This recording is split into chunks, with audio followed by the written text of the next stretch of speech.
नमस्ते छात्रों, आज हमें हिंदी व्याकरण का लिंग यह पाठ देखना है। लिंग किसे कहा जाता है, यह देखने से पहले हम देखेंगे कि लिंग की पहचान हमें किस तरह से होती है।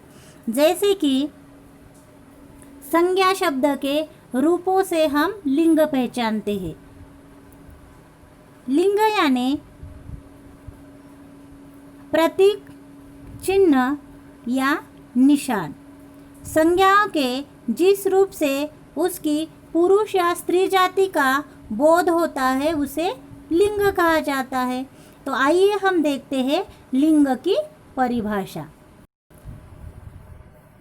लिंग की परिभाषा इस तरह से है, संज्ञा के जिस रूप से व्यक्ति या वस्तु की नर या मादा जाति का बोध होता हो उसे लिंग कहा जाता है।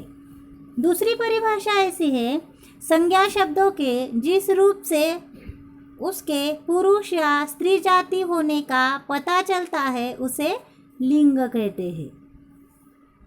जैसे कि पुरुष जाति में कुछ उदाहरण यहाँ पे लिए हैं, जैसे कि बकरा, बैल, मोर, मोहन, लड़का आदि शब्द पुरुष जाति का बोध कराते हैं। तो स्त्रीलिंग में कुछ उदाहरण यहाँ पे मैंने दिए हैं, जैसे कि गाय, बकरी, मोरनी, मोहिनी, लड़की आदि शब्द स्त्रीलिंग में आते हैं। हिंदी व्याकरण में लिंग के दो भेद होते हैं, जैसे कि नंबर 1 है पुल्लिंग और नंबर 2 है स्त्रीलिंग। पुल्लिंग किसे कहा जाता है, यह हम देखेंगे। जिन संज्ञा शब्दों से पुरुष जाति का बोध होता है उसे पुल्लिंग कहते हैं। पुल्लिंग में वस्तुएं भी आती हैं, सजीवों के नाम आते हैं, व्यक्तियों के नाम आते हैं और इन नाम से हमें ये पहचानना है कि ये शब्द पुल्लिंग में आते हैं या स्त्रीलिंग में आते हैं। उदाहरण देखिए यहाँ पे, जैसे कि कुत्ता, बालक, खटमल, पिता, राजा, घोड़ा, बंदर, हंस, बकरा, लड़का आदि शब्द पुल्लिंग में प्रयुक्त होते हैं। कुछ पदार्थ के नाम या वस्तुओं के नाम हैं, जैसे कि मकान है, फूल, नाटक, लोहा, चश्मा आदि शब्द पुल्लिंग में प्रयुक्त होते हैं। स्त्रीलिंग किसे कहा जाता है, जिस संज्ञा शब्द से स्त्री जाति का बोध होता है उसे स्त्रीलिंग कहते हैं। जैसे कि माता, रानी, घोड़ी, कुतिया, बंदरिया, हंसिनी, लड़की, बकरी, जू आदि शब्द स्त्रीलिंग में प्रयुक्त होते हैं। कुछ पदार्थ या निर्जीव वस्तुओं के नाम हैं, जैसे कि सुई, कुर्सी, गर्दन, ये शब्द भी स्त्रीलिंग में आते हैं। भावों के नाम, जैसे कि लज्जा, बनावट आदि भावों के नाम स्त्रीलिंग में प्रयुक्त होते हैं। कुछ पुल्लिंग शब्दों की पहचान हमें करनी है और ऐसे कौन से शब्द हैं जो हमेशा पुल्लिंग में प्रयुक्त होते हैं। कुछ संज्ञाएं हमेशा पुल्लिंग में ही रहती है, जैसे कि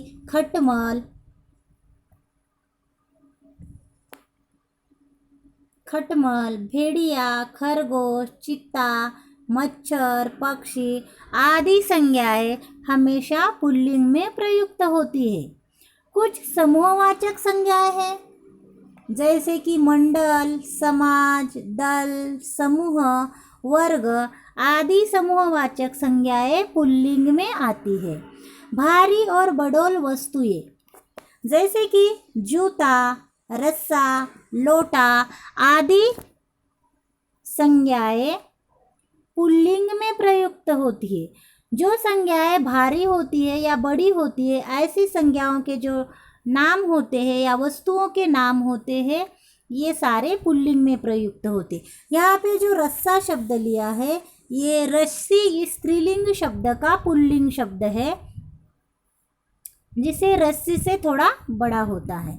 दिनों के नाम, जैसे कि जितने भी दिनों के नाम हैं ये हमेशा पुल्लिंग में आते हैं, जैसे कि सोमवार, मंगलवार, बुधवार, गुरुवार, शुक्रवार, शनिवार, रविवार आदि। महीनों के नाम, जैसे कि फरवरी, मार्च, चैत, वैशाख। मराठी महीने और अंग्रेजी महीने दोनों के भी नाम पुल्लिंग में प्रयुक्त होते हैं। उसमें अपवाद है जनवरी, मई, जुलाई, यह नाम स्त्रीलिंग में प्रयुक्त होते हैं। पर्वतों के नाम, जैसे कि हिमालय, विंध्याचल, सातपुड़ा, ये पर्वतों के नाम पुल्लिंग में प्रयुक्त होते हैं। उसी तरह से देशों के नाम, जैसे कि भारत, चीन, ईरान, अमेरिका, ये देशों के नाम हमेशा पुल्लिंग में प्रयुक्त होते हैं। नक्षत्र और ग्रहों के नाम, सूर्य, चंद्र, राहु, शनि, बृहस्पति, बुध आदि नक्षत्रों के और ग्रहों के नाम हमेशा पुल्लिंग में प्रयुक्त होते हैं। उसमें अपवाद है पृथ्वी, ये जो ग्रह का नाम है ये स्त्रीलिंग में प्रयुक्त होता है। धातुओं के नाम, जितने भी धातु हैं ये सारे धातुओं के नाम पुल्लिंग में आते हैं, जैसे कि सोना, तांबा, पित्तल, लोहा आदि धातुओं के नाम हमेशा पुल्लिंग में प्रयुक्त होते हैं। वृक्ष और फलों के नाम, जैसे कि अमरूद, केला, शीशम, देवदार, चिनार, बरगद, अशोक, पलाश, आम आदि वृक्षों के और फलों के जो नाम हैं पुल्लिंग में प्रयुक्त होते हैं। अनाजों के नाम, जैसे कि गेहूँ, बाजरा, चना, जौ, ये नाम हमेशा पुल्लिंग में प्रयुक्त होते हैं। उसमें अपवाद है मक्की, ज्वार, अरहर, मूंग, ये नाम स्त्रीलिंग में प्रयुक्त होते हैं। रत्नों के नाम, नीलम, पुंखराज, मूंगा, माणिक्य, मोती, हीरा आदि रत्नों के नाम पुल्लिंग में आते हैं। फूलों के नाम, गेंदा है, मोतिया, कमल, गुलाब आदि फूलों के नाम पुल्लिंग होते हैं। जैसे कि देश और नगरों के नाम, अभी अभी हमने देखा था कि जितने भी देशों के नाम हैं ये पुल्लिंग में प्रयुक्त होते हैं। उसी तरह से नगरों के या शहरों के जो नाम हैं ये भी हमेशा पुल्लिंग होते हैं, जैसे कि दिल्ली, नागपुर, बम्बई आदि जो नाम हैं ये नाम पुल्लिंग में प्रयुक्त होते हैं। द्रव पदार्थों के नाम, जैसे कि शरबत, दही, दूध, पानी आदि नाम पुल्लिंग में आते हैं। समय, जैसे कि घंटा, पल, क्षण, मिनट, सेकंड आदि नाम भी पुल्लिंग में प्रयुक्त होते हैं। द्वीप के नाम, अंडमान निकोबार,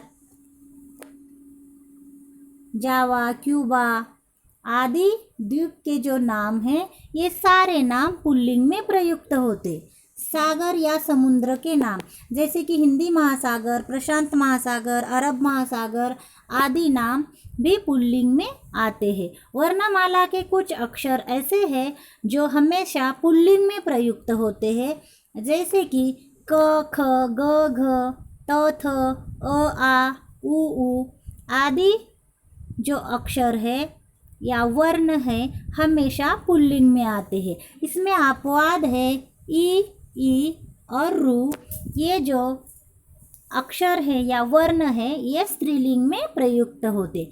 शरीर के अंग, जैसे कि हाथ, पैर, गला, अंगूठा, कान, सिर,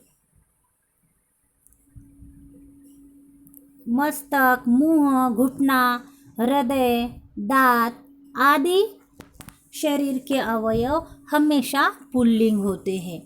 अभी हमने देखा कि कौन कौन से ऐसे नाम हैं या संज्ञाएं हैं जो हमेशा पुल्लिंग में ही आती है। अभी हमें देखना है कि स्त्रीलिंग की पहचान किस तरह से करवाई जाती है या स्त्रीलिंग में कौन कौन सी संज्ञाएं आती है। कुछ संज्ञाएं हमेशा स्त्रीलिंग रहती है, जैसे कि मक्खी, कोयल, मछली, तितली, मैना आदि जो नाम है हमेशा स्त्रीलिंग में प्रयुक्त होते हैं। समूहवाचक संज्ञाएं, जैसे कि हमने देखा था कुछ समूहवाचक संज्ञाएं हमेशा पुल्लिंग में प्रयुक्त होती है, तो कुछ समूहवाचक संज्ञाएं है यह हमेशा स्त्रीलिंग होती है, जैसे कि भीड़ है, कमेटी है, सेना है, सभा है, कक्षा है आदि समूहवाचक संज्ञाएं स्त्रीलिंग होती है। प्राणीवाचक संज्ञाएं जैसे कि संतान, सौतन आदि प्राणीवाचक संज्ञाएं स्त्रीलिंग होती हैं। छोटी और सुंदर वस्तुओं के नाम, जैसे कि पुल्लिंग में हमने देखा था कि बड़ी और भारी, बड़ोल वस्तुएं जो होती है वो पुल्लिंग होती है, उसी तरह से छोटी और सुंदर वस्तुएं जो होती है वो स्त्रीलिंग में आती है, जैसे कि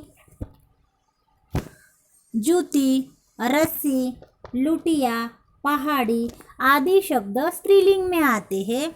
हमने रस्सी का पुल्लिंग शब्द रस्सा यह देखा था जो हमेशा पुल्लिंग में आता है, उसी तरह से रस्सी ये स्त्रीलिंगी शब्द है और ये स्त्रीलिंग में प्रयुक्त होता है। कुछ नक्षत्रों के नाम हैं, जैसे कि अश्विनी, रेवती, मृगशिरा, चित्रा, रोहिणी आदि नक्षत्रों के नाम हमेशा पुल्लिंग में प्रयुक्त होते हैं। बोलियां, जैसे कि हमारी अलग अलग जो बोलियां होती है ये बोलियां भी स्त्रीलिंग में प्रयुक्त होती है, जैसे कि मेवाती, ब्रज, खड़ी बोली, बुंदेली आदि हिंदी की बोलियां है, या और कौन सी भाषाओं की बोलियां है जैसे कि मराठी, अंग्रेजी, ये सारी बोली भाषाएं स्त्रीलिंग होती है। नदियों के नाम, जैसे कि जितनी भी नदियों के नाम हैं सारे नदियों के नाम स्त्रीलिंग में आते हैं, जैसे कि रावी, कावेरी, कृष्णा, यमुना, सतलज, रावी, गोदावरी, झेलम, गंगा आदि नदियों के नाम स्त्रीलिंग में आते हैं। भाषाओं और लिपियों के नाम, अभी हमने बोलियों के नाम देखे थे, उसी तरह से भाषाओं के नाम, जितनी भी भाषाएं हैं जैसे कि हिंदी, अंग्रेजी, मराठी, फारसी, अरबी, जर्मन आदि भाषा और लिपि जैसे कि देवनागरी लिपि, ये सारे नाम भी स्त्रीलिंग में प्रयुक्त होते हैं। पुस्तकों के नाम, जैसे कि कुछ ग्रंथों के नाम हैं, जैसे कि कुरान, रामायण, गीता आदि जो नाम है ये स्त्रीलिंग में प्रयुक्त होते हैं। तिथियों के नाम, पूर्णिमा, अमावस्या, एकादशी, चतुर्थी, प्रथमा आदि तिथियों के नाम स्त्रीलिंग होते हैं। आहारों के नाम, जैसे कि सब्जी है, दाल है, कचौरी, पूरी, रोटी आदि नाम स्त्रीलिंग में आते हैं। इसमें अपवाद है, जैसे कि लड्डू, हलवा, अचार, रायता आदि नाम पुल्लिंग में प्रयुक्त होते हैं। इकारांत वाले शब्द, जैसे कि रिश्तों के लिए जिसका हम उपयोग करते हैं, ऐसे कुछ शब्द जैसे कि नानी, बेटी, मामी, भाभी आदि शब्द स्त्रीलिंग में प्रयुक्त होते हैं।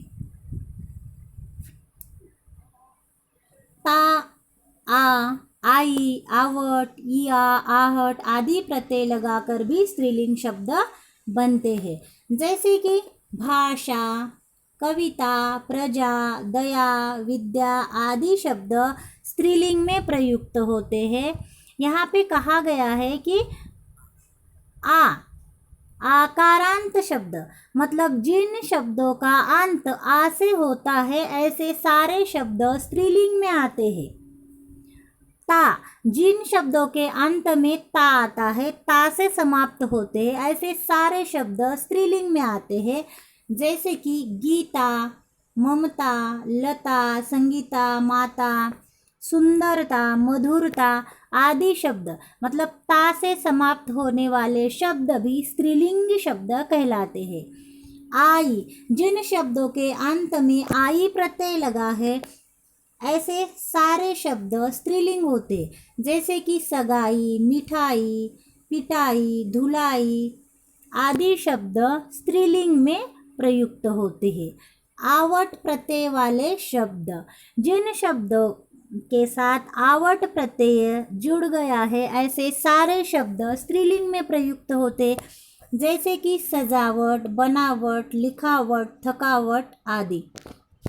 या प्रत्यय वाले शब्द, या प्रत्यय जिस शब्द के साथ जुड़कर आता है ऐसे सारे शब्द स्त्रीलिंग में प्रयुक्त होते हैं, जैसे कि कुटिया, बुढ़िया, चिड़िया, बिंदिया, डिबिया आदि शब्द स्त्रीलिंग में प्रयुक्त होते हैं।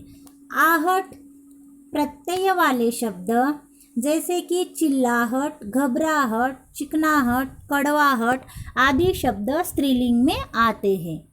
या से समाप्त होने वाले शब्द, जैसे कि हमने देखा था ता से समाप्त होने वाले सारे शब्द स्त्रीलिंग होते हैं, उसी तरह से या से समाप्त होने वाले सारे शब्द भी स्त्रीलिंग होते, जैसे कि माया, काया, छाया आदि शब्द स्त्रीलिंग में आते हैं। आस प्रत्यय वाले शब्द, जैसे कि खटास, मिठास, प्यास आदि शब्द स्त्रीलिंग में आते हैं। तो यहाँ पे हमने देखा है कि कौन कौन से ऐसे शब्द हैं जो कि स्त्रीलिंग में आते हैं। आवट प्रत्यय वाले, या प्रत्यय वाले, आहट प्रत्यय वाले, या से समाप्त होने वाले, ता से समाप्त होने वाले, आकारांत शब्द, ये सारे शब्द हमेशा स्त्रीलिंग में प्रयुक्त होते हैं। शरीर के कुछ अंगों के नाम भी स्त्रीलिंग होते हैं, जैसे कि आँख,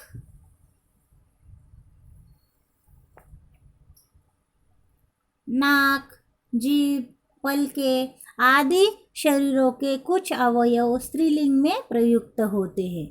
कुछ आभूषण और परिधान भी स्त्रीलिंग होते हैं, जैसे कि साड़ी है, सलवार है, चुन्नी, धोती, टोपी, पैंट, कमीज, पगड़ी, माला। ये जो हमारे परिधान करने वाले पोशाक है ये भी हमेशा स्त्रीलिंग में प्रयुक्त होते हैं। और आभूषणों के नाम, जैसे कि चूड़ी, बिंदी, कंघी, नथ, अंगूठी, ये सारे नाम भी स्त्रीलिंग में आते हैं। कुछ मसाले भी स्त्रीलिंग में आते हैं। कुछ मसालों के नाम पुल्लिंग में आते हैं और कुछ मसालों के नाम जो है वो स्त्रीलिंग में आते हैं, जैसे कि दालचीनी, लौंग, हल्दी, मिर्च, धनिया, इलायची, सैप, चीनी, चाय, कॉफ़ी आदि जो नाम हैं हमेशा स्त्रीलिंग में प्रयुक्त होते हैं। कुछ ऐसे शब्द हैं जो स्त्रीलिंग और पुल्लिंग दोनों रूपों में प्रयोग किए जाते हैं, जैसे कि राष्ट्रपति, उपराष्ट्रपति, पंतप्रधान, मुख्यमंत्री, चित्रकार, पत्रकार, प्रबंधक, सभापति, वकील, doctor, secretary, governor, lecture, professor आदि शब्द हमेशा स्त्रीलिंग और पुल्लिंग दोनों लिंगों में प्रयुक्त होते हैं। और कुछ शब्द है जैसे कि बर्फ है, मेहमान, शिशु, दोस्त, मित्र आदि शब्द भी दोनों लिंगों में प्रयुक्त होते हैं, जैसे कि पुल्लिंग में भी आते हैं और स्त्रीलिंग में भी आते हैं। लिंग की पहचान किस तरह से करनी है ये मैं आपको बताती हूँ। जैसे कि बहुत सारे ऐसे शब्द होते हैं जो एक एग्ज़ाम में या परीक्षा में अकेले आते हैं और आपको पूछा जाता है कि ये शब्द पुल्लिंग है या स्त्रीलिंग है। तो सबसे पहले इन शब्दों के साथ आपको देखना है, सर्वनाम लगाकर देखना है, विशेषण लगाकर देखना है या क्रिया लगाकर देखना है। तीनों में से आप कौन सा भी एक शब्द उस शब्द के साथ जोड़कर देखोगे तो आप समझ जाओगे कि ये शब्द पुल्लिंग है या स्त्रीलिंग है। जैसे कि मैं यहाँ पे उदाहरण बताती हूँ, बस्ता। बस्ता ये शब्द है और आपको पहचानना है कि ये शब्द स्त्रीलिंग है या पुल्लिंग है। तो बस्ता इस शब्द के साथ आप विशेषण लगाकर देखो, जैसे कि बस्ता अच्छा है या बस्ता अच्छी है। तो ये शब्द ऐसा होता है कि बस्ता अच्छा है, इसीलिए बस्ता ये शब्द पुल्लिंग में आया। उसी तरह से दिन शब्द ले लो, दिन अच्छा है या अच्छी है, तो दिन अच्छा है, इसीलिए दिन शब्द भी पुल्लिंग है। रात शब्द ले लो, रात अच्छा है या अच्छी है, तो रात अच्छी है, इसीलिए रात ये शब्द स्त्रीलिंग में आता है। इसी तरह से आपको क्या करना है, लिंग पहचानने के लिए सबसे पहले देखना है कि सर्वनाम लगाना है, जैसे कि मेरा, मेरी। विशेषण लगाना है, अच्छा या अच्छी। क्रिया लगाकर देखना है, करता या करती। वो शब्द कौन सी क्रिया लेता है, कौन सा विशेषण लेता है या कौन सा सर्वनाम लेता है, ये देखने के बाद आप समझ जाओगे कि किस तरह से लिंग की पहचान होती है, या वो शब्द कौन से लिंग में प्रयुक्त होता है। इसी तरह से आज हमने लिंग में कौन कौन से शब्द प्रयुक्त होते हैं, स्त्रीलिंग में कौन से आते हैं और पुल्लिंग में कौन से आते हैं, इसकी जानकारी ली है। आगे हमें देखना है कि लिंग किस तरह से परिवर्तित किए जाते हैं और लिंग परिवर्तित करने के लिए कौन कौन से नियम हैं, इसके बारे में आगे हमें जानकारी लेनी है। धन्यवाद।